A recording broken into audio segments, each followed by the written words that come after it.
마태복음 5장 우리 1절부터 12절까지 마태복음 5장 1절부터 12절까지 우리 팔복 일곱 번째 복인데요. 우리 1절부터 12절까지 다 같이 함께 읽도록 하겠습니다. 시작. 그때 예수께서 많은 무리를 보시고 산에 올라가 앉으시사 제자들이 나온지라 입을 열어 가르쳐 이르시되 심령이 가난한 자는 복이 있나니 천국이 그들의 것이며 애통하는 자는 복이 있나니 그들이 위로를 받을 것이며 온유한 자는 복이 있나니 그들이 땅을 기업으로 받을 것이며 위에 지르고 목마른 자는 복이 있나니 그들이 배부를 것이며 긍휼히 여기는 자는 복이 있나니 그들이 긍휼히 여김을 받을 것이며 마음이 청결한 자는 복이 있나니 그들이 하나님을 볼 것이며 화평하게 하는 자는 복이 있나니 그들이 하나님의 아들이라 일컬음을 받을 것이며 의를 위하여 박해를 받은 자는 복이 있나니 천국이 그들의 것임이라. 나로 말미암아 너희를 욕하고 박해하고 거짓으로 너희를 거슬러 모든 악한 말을 할 때에는 너희에게 복이 있나니 기뻐하고 즐거워하라. 하늘에서 너희의 상이 큼이라. 너희 전에 있던 선지자들도 이같이 박해하였느니라. 아멘. 여러분, 이 8가지 복이 우리 모두에게 충만하기를 축복합니다. 오늘은 7번째 화평케 하는 자가 복이 있다. 그들은 하나님의 아들이라 일컬음을 받을 것이다. 제가 이렇게 설교단에 올라오면서 기도하기는 하나님, 오늘 이 화평에 대한 설교를 하면서 제가 마치 평화의 사도인 척하지 않게 해주옵소서. 이거에 대해서 설명하고 설교한다고 뭔가 제 삶에 어떤 그런 남들에게 없는 그런 이 평화를 내가 가지고 있는 척하지 않도록. 왜냐하면 제 안에는 평화가 없습니다. 제 안에는 편견도 있고 미움도 있고 분노도 있습니다. 때로는 제 자신이 그거를 스스로의 감정을 통제하지 못할 때도 참 많이 있습니다. 또 남을 잘 화해시키는 그런 조정자냐? 저는 그런 은사도 없는 것 같아요. 오늘 이 화평케 하는 자는 제 삶에서 늘 간구하는 것입니다. 물론 저는 사람들이랑 잘 지내려고 노력은 하는 것 같아요. 근데 그 노력이 항상 성공하는 것 같지는 않습니다. 그 한계를 느낄 때가 있고 또 그 한계점에서 내가 노력했기 때문에 그것이 굉장히 제 스스로에게 정당화되어 있고 그래서 제 마음만큼 제 기대만큼 관계가 되지 않으면 남의 탓으로 여기고 싶은 그런 마음도 저에게 많습니다. 제 안에는 평안이 없습니다. 그런데 저는 그렇다고 해서 오늘 이 7번째 복을 포기하느냐? 절대 그렇지 않습니다. 저는 이 복을 받고 싶습니다. 특별히 하나님의 아들이라 일컬음을 받을 것이다. 여러분, 이 축복은 저는 죽을 때까지 포기할 수 없어요. 하나님의 자녀다, 하나님의 아들이라 일컬음을 받고 싶습니다. 그리고 그렇게 인정받고 싶습니다. 저와 여러분 모두에게 있는 마음이겠죠. 화평케 하는 자가 복이 있다라고 얘기합니다. 그래서 저는 그 복을 달라고 하는 마음으로 설교를 준비했고, 마치 이 말씀은 하나님께서 나에게 내가 그 화평의 능력을 너에게 주겠다라고 하는 약속으로 들려요. 그래서 그런 마음으로 설교하고 싶고 여러분도 그런 마음과 기대로 이 말씀을 대할 수 있게 되기를 바랍니다. 세상에는 화평의 원인이 없습니다. 화평의 근거가 없어요. 오직 하나님께 있습니다. 하나님의 아들 예수 그리스도에게 있습니다. 그분이 화평을 주기 위해서 이 땅에 오신 것이죠. 워싱턴 DC의 이 평화의 광장에는 이 평화의 기념비들이 있습니다. 저 워싱턴에는 가봤는데 그 보지는 못했어요. 근데 그 평화의 기념비라고 하는 것은 이 아이러니하게도 전쟁이 일어나고 나서 하나씩 더 세워져요. 그러니까 꼭 전쟁이 일고 죽은 사람이 생기고 그런 사람들을 또 기념하기 위해서 기념비를 하나 더 세우고, 그러니까 우리는 평화라고 얘기하지만 사실은 그 내용은 또 그 배경에는 항상 전쟁이 있습니다. 2차 세계대전이 끝나고 이제 인류는 더 이상 이 땅에 전쟁이 없게 하자, 그리고 우리 자녀들에게 더 이상 이 전쟁의 위험을 물려주지 말자라고 하는 의미로 유엔을 만들었습니다. 그리고 그 유엔이 만들어진 이후로 지금까지 하루도 인류의 평화가 있은 적은 없습니다. 항상 싸움이 있고 전쟁이 있어요. 역설입니다. 그래서 우리는 평화를 얘기해요. 그러나 늘 싸웁니다. 늘 전쟁이에요. 왜냐하면 그 평화의 근거는 하나님께 있는 것이지 사람에게 있지 않기 때문입니다. 나에게 있지 않기 때문입니다.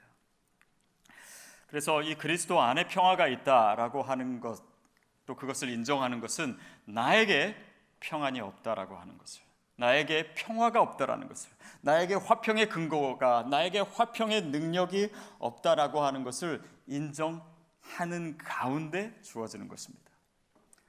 하나님을 의지하고 하나님께 그 화평의 능력을 구하려면 우리에게, 나에게 없다라고 하는 것을 인정해야지만 구할 수 있어요.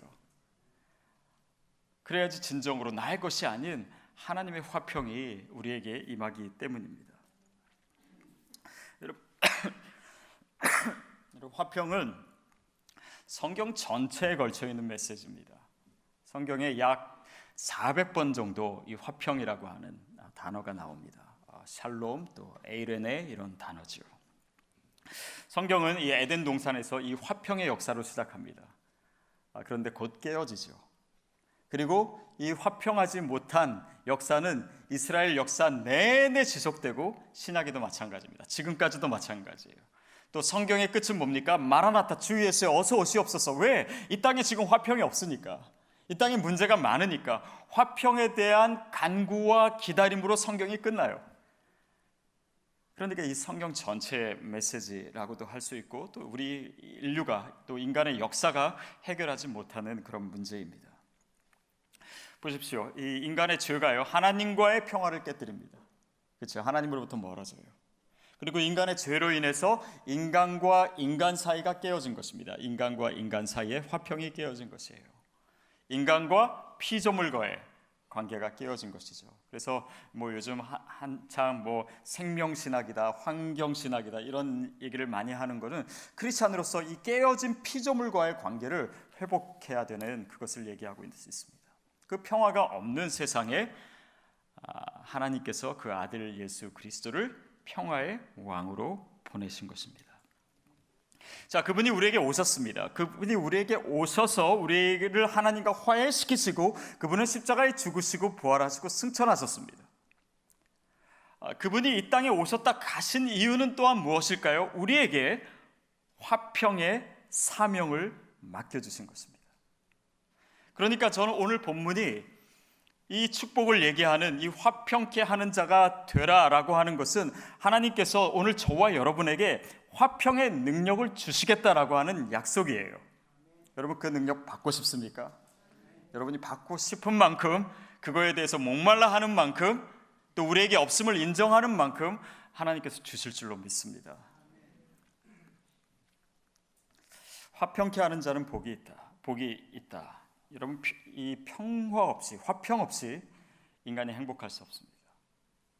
그러나 또한 행복한 것이 우리의 목표는 아니에요.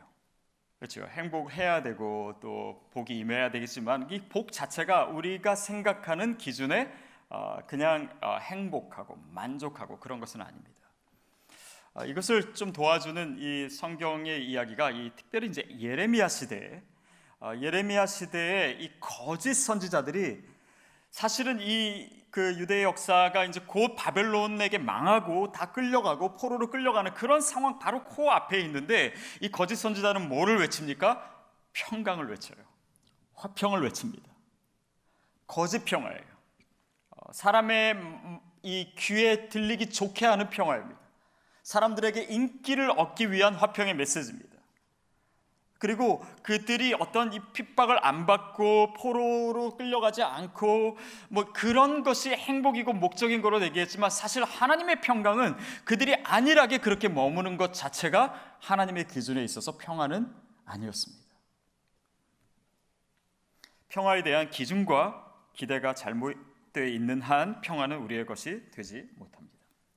그러면서 예레미야는 이렇게 평강을 이 바벨론에게 당하는 그 상황에서 예레미야가 외치는 그 진정한 평화는 뭐였냐면, 하나님과 이스라엘 백성이 화해해야 된다는 거예요. 그들이 죄를 회개하고 주님께로 돌아와야지 그제야 비로소 평강이 시작된다. 그것이 예레미야의 메시지였습니다. 그래서 평강은 그냥 우리가 생각하듯이 별 갈등이 없는 상황, 또 문제가 없고 편안한 그런 상황이 샬롬이 아니라 그 근본에는 하나님과의 평강이 있어요. 하나님과 화해해야 됩니다. 하나님 앞에서 청결한 마음을 가지고 정말 주님 앞에서 온전한 화해, 그 하나님을 나의 하나님으로, 나의 인생의 주인으로 모시지 않는 한 우리 인생에 진정한 평안은 없습니다. 그러면 왜 우리 삶에 평안이 없을까요? 왜 평강이 없을까요? 왜 화평이 없을까요? 크게 두 가지 원인으로 얘기할 수 있지 않을까 싶습니다. 첫 번째는 이기심입니다. 이기심. 타락된 인간은 그 본질상 이기적입니다. 하나님이 우리를 원래 그렇게 만드시지는 분명히 않았을 거예요. 하나님의 본성에 따라서, 하나님의 형상에 따라서 하나님의 사랑을 드러내는 존재로 저와 여러분을 만드셨어요. 그러나 죄가 우리 안에 들어옴으로 이 선과 악에 대한 구별이 어려워진 이유는 결국 인간은 자기 이익에 맞춰서 모든 것을 생각하고 판단한다라는 거예요. 그러는 한 인간은 계속 이기적일 수밖에 없습니다. 그리고 그 이기심이 인간을 바보로 만들어요. 옳은 것, 틀린 것 구별하지 못하게 합니다. 심지어는 나에게 있어서도 무엇이 옳은 것인지 무엇이 틀린 것인지 인간의 이기심은 그 판단마저 하지 못하게 만들어요. 결국 그 이기심, 그것이 갈등을 만들어내고, 왜냐하면 서로가 원하는 것이 늘 다르기 때문에, 늘 이기적으로 생각하면 부딪힐 수밖에 없기 때문에, 늘 내 중심으로 생각하면 생각이 같아질 수가 없기 때문에 늘 갈등이 일어나는 것입니다. 그래서 욕심이 있는 한, 이기심 가운데 사는 한 평화롭기는 어렵습니다. 그래서 세상은 차라리 이 이기심을 찬양해요. 물론 이 기독교적인 배경 가운데서 쓰여지긴 했지만, 우리가 경제학을 배울 때 제일 먼저 보는 책 중에 하나인 이 국부론, 이 아담 스미스의 이 국부론이라고 하는 것은 인간이 자유롭게 이기심을 추구하다 보면 보이지 않는 손이 이 인간 사회와 그 모든 이해관계를 조화롭게 만든다라는 거예요. 그것이 물론 어떤 하나님께서 하신다라고 하는 그런 신앙적인 의미였을 것입니다. 그러나 그렇게 우리의 이기심은 낙관적으로, 낭만적으로 생각할 만큼 좋은 것이 아닙니다. 특별히 우리가 요즘 세상을 살면서 세상의 문화의 어느 것이, 세상의 가치관의 어느 것이 이기심을 정죄합니까? 그것을 미화시키죠. 그래서 오히려 세상은 이 이기심을 찬양하는 것 같습니다. 역사적으로 보면 이 산업혁명이 일어나고 기술이 발달하고 분업이 가능해지면서 생산량이 많아지는 거잖아요. 그러니까 예전에는 이렇게 수요가 있는 만큼 공급이 따라왔지만은 이 산업혁명이라고 하는 것은 이 공급이 굉장히 많아진 것입니다. 그러니까 이 부족한 수요, 많아진 공급, 이것을 맞추려면 어떻게 해요? 홍보를 해야 돼요. 광고를 해야 되고 이 물건을 사게 만들어야 됩니다. 그 사게 만들기 위해서 인간이 부지부식간에 조장하는 것이 뭡니까? 탐욕이에요. 이것을 사게끔 만들어야 되는 것입니다. 살 수밖에 없게 만들어야 되고 사고 싶게 만들어야 돼요. 그러는 가운데 탐욕은 더욱더 조장이 됩니다. 내가 그 물건을 가져야지만 제대로 살 수 있어. 내가 그 물건을 가져야지만 내가 밀리지 않고 남들보다 뭔가 기죽지 않고 살 수 있어 라고 하는 그런 생각을 이 사회의 전체적인 문화 속에서, 이게 자본주의잖아요, 거기서 계속해서 강조하는 것입니다. 그러니까 난 더 갖기 위해서 경쟁해야 돼요. 더 갖기 위해서 내가 더 많은 월급을 받아야 되고 돈을 더 많이 벌어야 되고, 그러니까 뭐예요? 서로 경쟁하는 가운데 내가 이기는 것, 그것을 이 사회가 정당화시켜주는 것입니다. 그러는 가운데 19세기 중반에 진화론이 나온 거예요.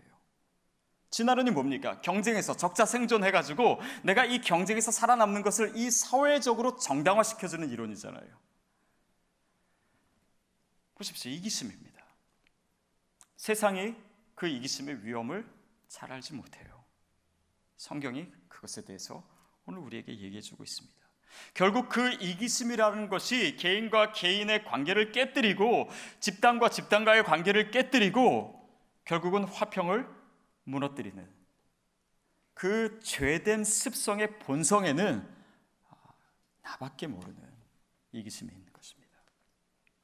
결국 우리가 화평케 되지 못하는 이유는 아직도 우리 안에 그 이기심이 도사리고 있기 때문이에요. 심지어는 우리가 예수를 믿는다고 하면서도 내 이기심을 충족하는 방식으로 신앙을 사용하고, 결국은 목표는 똑같고 방법만 다른 사람들은 더 노골적으로 자기가 얻고자 하는 것을 구하지만 우리는 멋있게 신앙을 사용해서 우리의 이기심을 채우는 방식으로 가는 한 크리스찬은 세상의 소망이 될 수 없습니다. 크리스찬은 세상에 화평을 주는 사람이 될 수 없고, 크리스찬은 주님께서 우리에게 주시고자 하시는 화평의 능력을 소유할 수 없습니다. 두 번째는 교만입니다.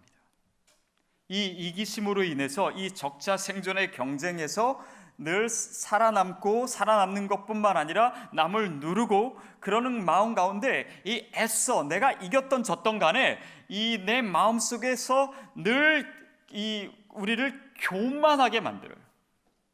사실 이 교만이라고 하는 것은 이 열등감의 또 다른 모습이기도 합니다. 누구 앞에서는 교만하고 또 다른 사람 앞에서는 늘 열등감을 느끼는 것이 그런 인간이에요. 근데 이 교만이라고 하는 것이요, 늘 싸움을 만들어냅니다. 평화로울 때는 갈등이 없을 때는 아무 문제가 없어요. 그러나 누군가 나에게 손해를 입히고 누군가 나에게 그런 내 마음을 어렵게 했을 때 우리의 교만한 마음이 작동합니다. 그러면서 그 힘 없는 사람, 내가 그 무시할 수도 있는 사람에게 내가 행할 수 있는 것보다 더 행해요. 그게 인간입니다. 인간은 힘을 가지면요, 우리의 타락된 본성은 힘을 가지면 약자를 보호하고 또 약자를 위해주는 마음보다는 내가 그 위에 군림해도 되고 나는 그래도 괜찮다라고 하는 그런 마음을 갖는 것이 우리의 타락된 마음입니다. 전쟁이라고 하는 것도 그렇게 일어나요. 강대국이 우리는 그래도 된다라고 하는 생각을 갖습니다. 그러면서 그것을 합리화해요. 그래야지 내가 니네 나라를 보호해주고 그래야지 우리가 평화롭게 지낼 수 있고, 여러분 인류의 역사를 보십시오. 다 힘의 논리예요. 힘의 논리입니다. 그 힘의 논리를 가지고 스스로를 정당화시키는 거예요. 그것이 인간의 해석이고 인간의 악함입니다. 그것은 크게 보면 그렇지만 우리의 내면 가운데 있어요. 우리 안에 그런 힘을 갖고자 하는 욕망과 그 힘으로 인한 교만과 그것이 계속해서 갈등을 만들어내고, 그 때로는 열등감 때문에도 그 분노가 나타나고 또 우리의 교만함 때문에 또 싸움을 만들어내고, 그런 한 인류의 역사 가운데 또 우리의 삶 가운데는 갈등이 끊이지 않는 것입니다. 세상엔 평화가 없어요.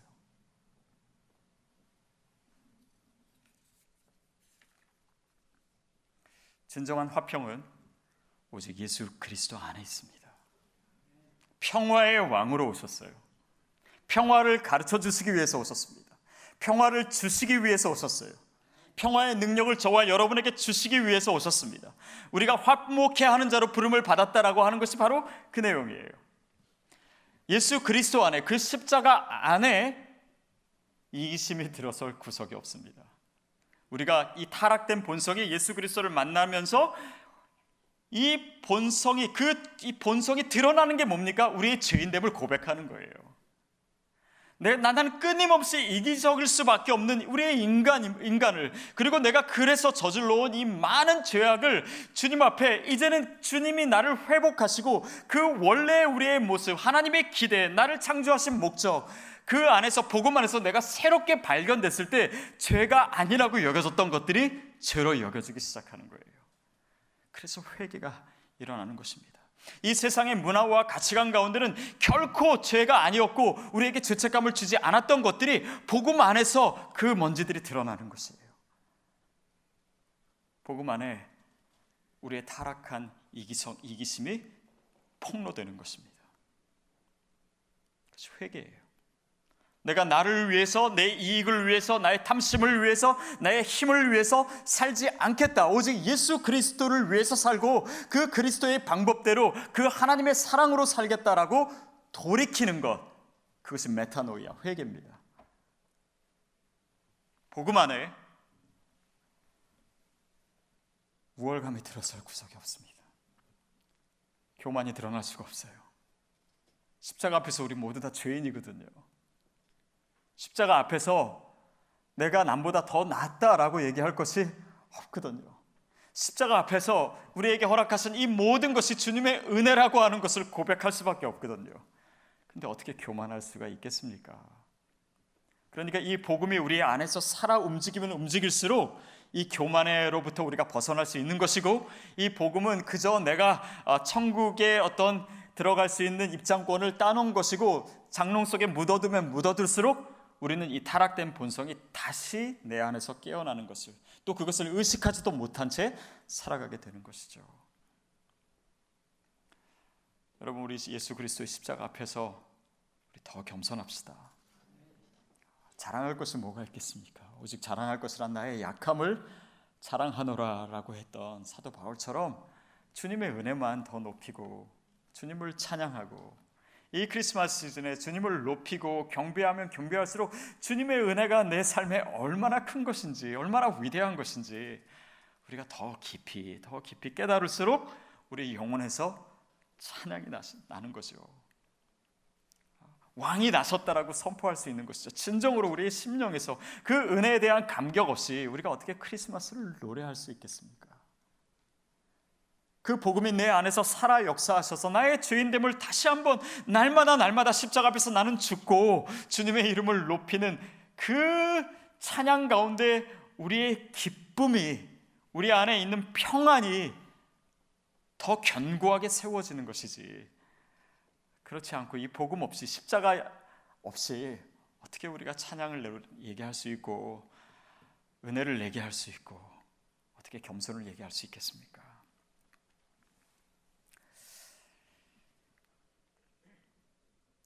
그래서 우리가 복음을 깨닫게 되고, 하나님께서 아들 예수 그리스도를 우리에게 보내시고 그가 나를 위해서 십자가에 달려 죽으셨다.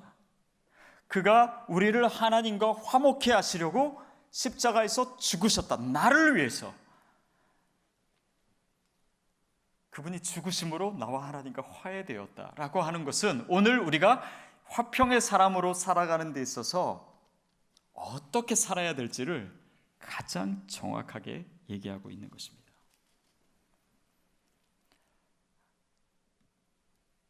제가 제 안에 화평이 없다라고 많이 느낀 게, 제가 결혼 초기에 제 아내랑 부부싸움을 하면서요.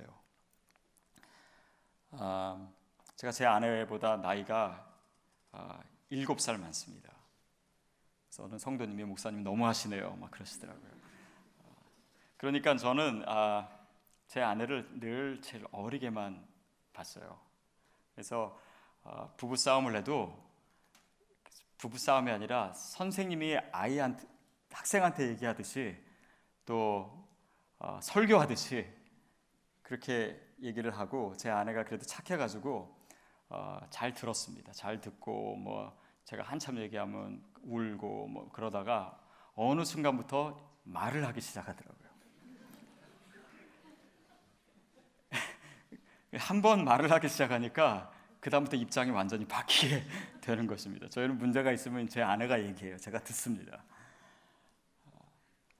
그리고 이제 잘못했다 그러면 끝나는 거죠. 근데 그때 제가 이 복음의 원리를 깨닫게 된 것 같아요.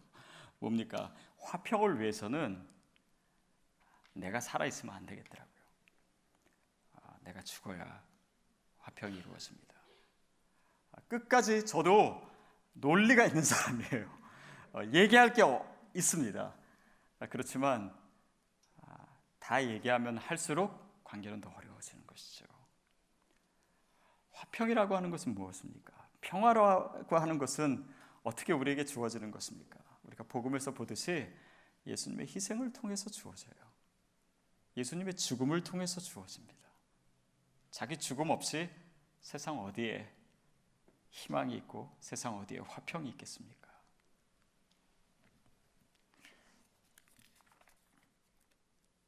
결국 화평이라고 하는 것은 뭐 그렇다고 해서 단지 싸움이 없는 상황, 그것을 얘기하는 것은 아닙니다. 싸움이 일어나는 근본적인 원인을 치유하는 거예요. 그래 그냥 내가 죽어야지, 그래 내가 참아야지, 이걸로 화평이 이루어지지 또한 않습니다. 그 원인, 이 화평의 진짜 원인이 어디 있는지에 대한 깊은 깨달음만이, 그 깨달음으로 인한 우리의 삶의 변화만이 이 화평을 우리의 삶에 가져올 수가 있어요. 화평이 있을 수 있습니다. 평안이 있을 수 있어요. 그러나 거기에 사랑이 없으면 진정한 화평이 아닙니다. 복음 가운데서도 명확하게 드러나는 진리죠. 사랑이 없는 평화, 거기에는요 균형이 있을 수 있습니다. 그러나 그 균형은 굉장히 긴장 관계에 있는 균형입니다. 마치 뭐 옛날에 미국과 소련이 냉전 관계에 있었듯이, 뭐 미국과 소련이 그렇다고 뭐 큰 전쟁을 했습니까? 아니에요. 평화가 있었습니다. 어떤 힘의 긴장 관계가 있었습니다. 그러나 그 전쟁이 없다고 해서 그 관계가 진짜 평화냐? 그렇지 않습니다. 거기는 사랑이 있는 평화가 아니잖아요.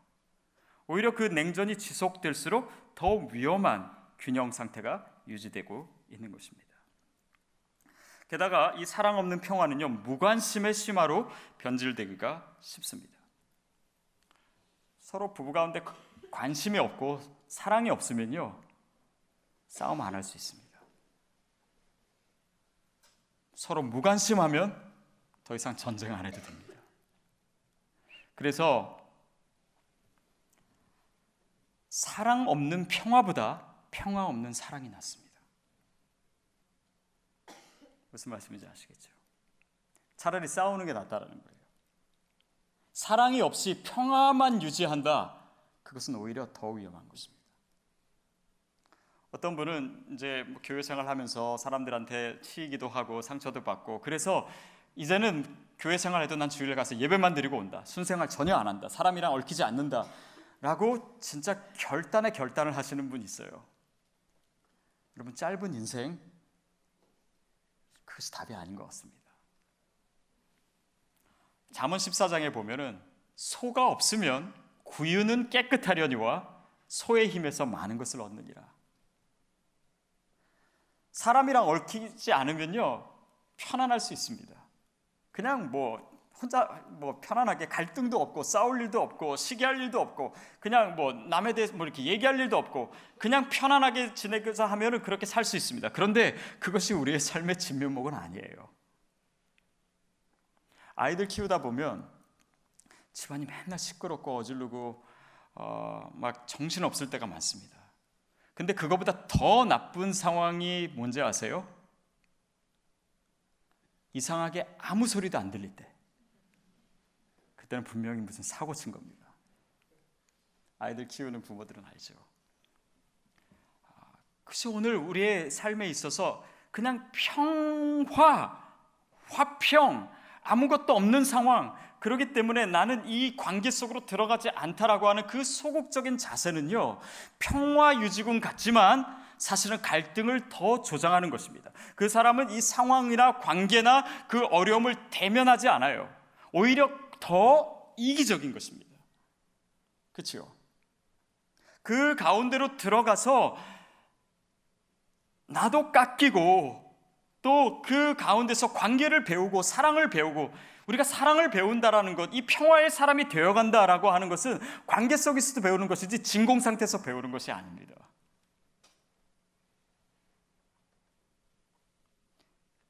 제가 목사가 될 것인가 교수가 될 것인가 라고 늘 고민했을 때 결국 저는 책에 박혀가지고 살고 싶지 않더라고요. 그게 저한테는 되게 무의미하게 느껴지더라고요. 그게 편할 수는 있습니다.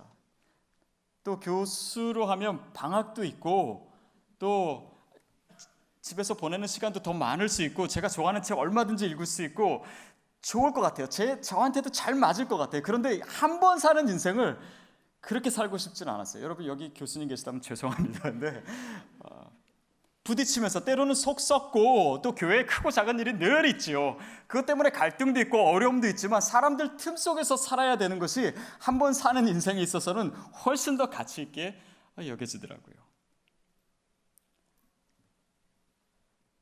화평을 만들어내는 사람은 피하지 않습니다. 평화의 능력은 피하는 곳에서 생기는 것이 아니기 때문입니다. 더욱이 그런 태도로 어떻게 세상에 나가서 화평케 하는 자로 살 수가 있겠습니까? 평화를 심는 자로 살 수 있겠습니까? 오늘날 많은 크리스찬들이 너무나 자기 중심적인 신앙생활을 하는 나머지 이 화평케 하는 직분 자체를 잃어버려요. 그냥 나만 조용하게 교회 다니고 천국 가면 되는 것이 신앙생활이라고 생각합니다. 어디에? 성경 어디에? 그것이 믿음이라고 얘기합니까? 저와 여러분에게 주신 화평케 하는 직분, 그것은 때로 쉽지 않은 것입니다. 그냥 평안하지만 한 것은 아닙니다. 아무 일도 없는 것이 아닙니다. 왜냐하면 이 화평의 그 근본에는 하나님이 우리에게 보여주시고 가르쳐주신 사랑이라고 하는 것이 있기 때문이에요. 솔로몬이 재판을 할 때 한 아이를 놓고 여인 둘이 서로 자기 아이라고 했죠. 솔로몬이 반으로 갈라서 가져라. 그러면 아무 문제 없이 끝날 수 있었습니다. 근데 진짜 엄마는 어떻게 했습니까? 차라리 이 아이를 저 여인 주십시오. 이 아이를 살리기 위해서 자기의 자기의 지는 것, 이런 것들을 감수해야 되는 건 뭡니까? 거기에는 이기심이 있을 수가 없어요. 이 아이의 생명이 더 중요하기 때문입니다. 그 사랑만이, 그거는 아이를 내가 갖고 오고 내 이기심을 채우고 내가 원하는 대로 하는 것 안에 평안이 있는 것이 아니라 내 자신을 내려놓음으로 이 아이가 사는 것에 평안이 있다는 것을 압니다. 왜냐하면 거기에는 사랑이 있기 때문에. 저는 지금도 생각할 때마다 감동이 되는 것은 작년인가요? 우리 한동대학교 김영길 총장님 은퇴하실 때 굉장히 힘든 일이 있었습니다. 한참 힘들 때 제가 서울에서 그분들을 만나기도 했었는데 어떤 문제였냐면 19년 동안 총장을 했습니다. 이 총장 역사상 가장 오래 하셨어요. 그리고 여러분도 아시지만 이 김영길 그 장로님은 제가 본 분 중에 정말 제일 순수한 분들 중에 한 분이에요. 학교밖에 모르면 한동대밖에 모르세요. 그냥 앉아도 뭐 한동대 이야기, 무슨 얘기를 해도 그분은 한동대 얘기하고 앉자마자 학교 얘기하고 늘 그러세요. 근데 이제 뭐 그렇다고 해서 100% 다 그분을 좋아하는 건 아니겠죠. 어디에나 마찬가지지만. 근데 학교에 대한 애정 때문에 이제 그 이사회에서 계속 명예총장을 맡아달라고 하니까 이 19년 동안 몸담아온 학교를 금방 떠나기도 그렇고 또 자신이 이끌어온 이 학교가 자신이 갑자기 없어졌을 때 또 이 학교가 어떻게 될지 모르니까 그래 명예총장으로 이제 새로운 총장님을 도와서 섬겨야 되겠다라고 하는데 그것에 대해서 반대하는 사람들이 생긴 거예요. 마치 그래서 오해가 돼서 마치 이 총장의 영향력을 계속 발휘하고 싶은 것처럼 사람들이 오해했어요. 그러니까 이 본심을 못 알아주는 이런 상황 속에서 굉장히 아파하시고 힘들어하셨습니다. 그리고 한 채플에서 설교를 하시는데 쓰자마자 우시더라고요. 계속 우시면서 미안합니다. 학생들 앞에서 내가 부족해서 미안합니다. 내가 다른 사람들의 마음을 다 헤아리지 못해서 미안합니다. 내가 방법이 서툴러서 미안합니다. 계속 사과하시면서 우시는 거예요. 저에게는 그것이 굉장히 큰 용기로 보였습니다. 자신의 정당성을 주장하려면 얼마든지 주장할 수 있었어요. 그리고 거기에는 명분도 분명히 있고 이유도 있었습니다. 그런데 자신을 위해서라면 자기를 보호하고 어떻게든 그 논리에서 자기 스스로를 정당화시켜야 될 수 있고 또 할 수 있는 상황에서 미안합니다 라고 했던 것은 자기가 지고 그리고 그 명예총장을 맡지 않겠습니다. 결국 맡지 않으셨죠. 그래서 물러나시고 자기가 지고 자기가 죽는 방법을 선택했던 이유는 무엇입니까? 학교를 사랑했기 때문이에요. 저는 여러분 그것이 예수님께서 십자가에 달리신 이유와 맞닿아 있다고 믿습니다. 왜 예수님께서 죽으셨겠어요? 누군가 이 평화를 지키기 위해서, 이 세상을 구원하기 위해서 대가를 치러야 될 사람이 있으면 그는 가장 세상을 사랑하는, 저와 여러분을 사랑하는 분이었어야 되는 것이었습니다. 그러니까 죽으신 거예요. 그것이 십자가입니다. 그것이 화평이에요. 평화를 지켜내는 데는 용기가 필요합니다. 근데 그 용기는 그냥 나는 겁이 없는 사람이야 라고 하는 용기가 아니라 진정한 사랑에서 나오는 용기입니다. 여러분 그 용기 있으십니까? 질 용기 있으십니까? 사랑하기 때문에 죽을 용기 있으십니까? 사랑하기 때문에 희생할 용기, 사랑하기 때문에 비난당할 용기. 그 용기는 오늘 우리에게 오신 그 예수님이 나를 얼마나 사랑하시고 내가 그 사랑을 알고 그 사랑 안에서 내 자신이 새롭게 발견되었고 그리고 그 사랑이 내 안에 성령님께서 밀려 들어올 때 생기는 사랑이에요. 우리 안에는 그 사랑 없습니다. 우리 안에는 나 자신만을 위해서 살 수밖에 없는 그 이기적인 사랑밖에 없어요. 그러나 복음은 오늘 나에게 없었던 사랑을 갖게 합니다. 사랑하지 못했던 사람을 사랑하게 합니다. 사랑하기 힘든 사람을 사랑하게 합니다. 내가 무관심했던 사람마저 사랑하게 합니다. 생판 얼굴도 못 본 사람을 위해서 선교사로 떠나기도 합니다. 그것이 주님의 사랑이에요. 하나님이 저와 여러분에게 화평케 하는 직분을 주셨습니다. 그리고 이미 복음을 통해서 우리에게 그 화평의 능력을 저와 여러분에게 주신 줄 믿습니다. 오늘 이 밤에 그것을 다시 발견하십시오. 진정한 사랑을 소유하십시오. 진정한 화평의 능력을 가지십시오. 성탄절이 다가왔습니다. 평화의 왕이 되신 주님께서 우리에게 오셨습니다. 화평케 하시기 위해서 그리고 이 화평의 능력을 주시기 위해서. 저에게는 제 안에는 화평의 능력 없습니다. 그러나 주님께서 내 안에 계실 때 우리 안에 진정한 화평의 능력이 생길 줄로 믿습니다. 평화의 사람이 되십시오. 그럴 때 진정으로 하나님의 아들이라 일컬음을 받을 것입니다.